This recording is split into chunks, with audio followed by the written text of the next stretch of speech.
Hi guys, I'm Ulf at HoboRec, but today I'm here at Warren Hewitt Studio Spitfire, as I'm sure a lot of you recognize this from Produce Like a Pro. Anyways, we're not here to talk about the studio, we're here to talk about Patchbase. For those of you who have been working in professional studios that has really intricate patch systems, you know that can sometimes be super annoying, just patching cables and stuff, and if something goes wrong, you might put the wrong cable in, and also Bantam patch cables, super expensive.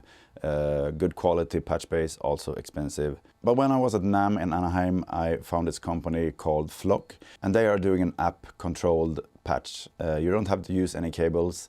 You just use an app on your computer and tell the patch which in is going to which out and vice versa. Nothing is digital in the patch circuitry. Everything, the whole signal chain is analog, and you can easily set up recalls for all your sessions. So if you have your outboard connected in a different way between different sessions, you just recall it in the app and everything is up and running. You don't have to put in cables or anything. But I thought the guys at Flock would probably be better at explaining this than I am. So let's go back to NAMM and hear what they have to say.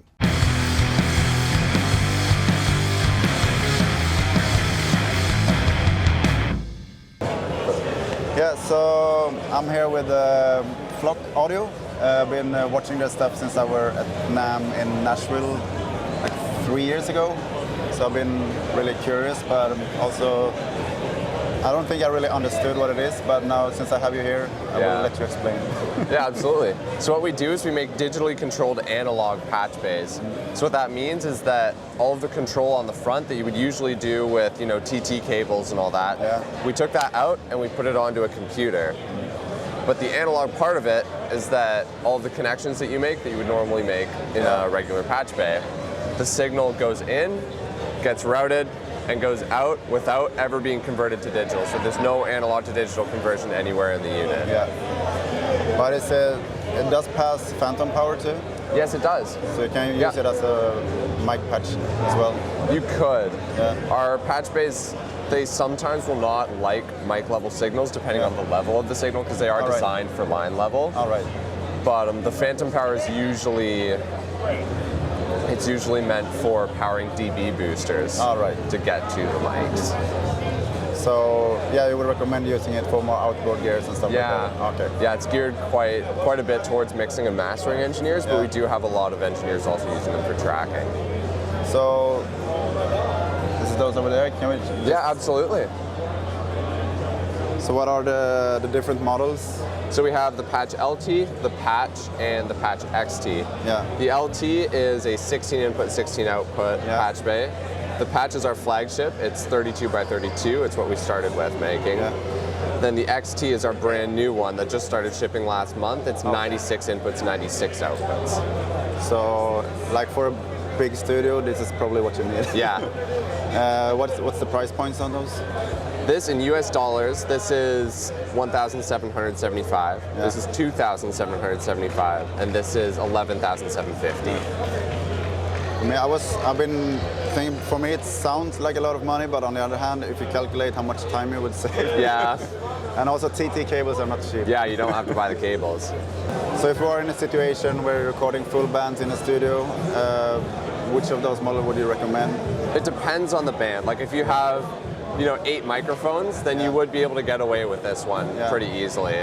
But if you have, a full band, 16, 24, 32 microphones, then you would need to go with one of these. So my situation is that I have a studio where I switch sometimes between recording analog to tape, 24 channels, and analog or digital. So something I would like to do sometimes is to sort of reamp stuff through the tape. If I get a recording from another situation, and I want to analog-ice it. I put it onto tape and then back again. So that means I would probably need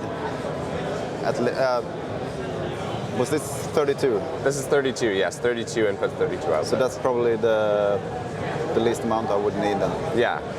If I'm going to run some If you have a 24-channel tape machine, then you could do that. Yeah. It just leaves you no space for outboard or anything. Yeah, the way that it works is that you can stack them, and you have to connect them in the back. So you have, say a set of DB25s connected from here to here. because it's all analog. There's no like digital communication through the USB or anything. So what do you say? You had to, if you're gonna stack them, you connect them together in some way? Connect them with DB25 cables. All right. Depending on the number of channels you want.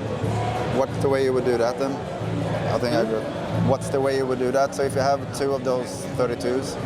I would connect, usually I connect inputs 25 to 32 to outputs 25 to 32, all right. outputs 25 to 32 to inputs 25 to 32. So a lot of DB25 soldering then? Yeah. So this is our brand new premium version of the patch app called Patch App DX. And the main feature that we've added between this and the free version is this right over here. This is an iPad, and we have the same app that we have on the iPad on the computer. Yeah. And you can use your iPad with this app to control the routing on the computer from anywhere that has the same Wi-Fi signal. Okay. So if you are, say you're doing a solo recording session and you don't want to go back into your control room to change patches on your computer, you can just pull out your iPad, open the app, and make patches while you're recording. All right. Smart. Thank you so much. No worries. Thank you for coming by. Thank you so much for watching, staying to the end of the video. If you want to see more videos from me, be sure to subscribe and hit the notification bell. Also leave comments down below, either if you have questions about this or if you have suggestions on future videos, what topics I should talk about, products I should test and whatnot. So anyways, see you in the next one. Bye bye. Cheers.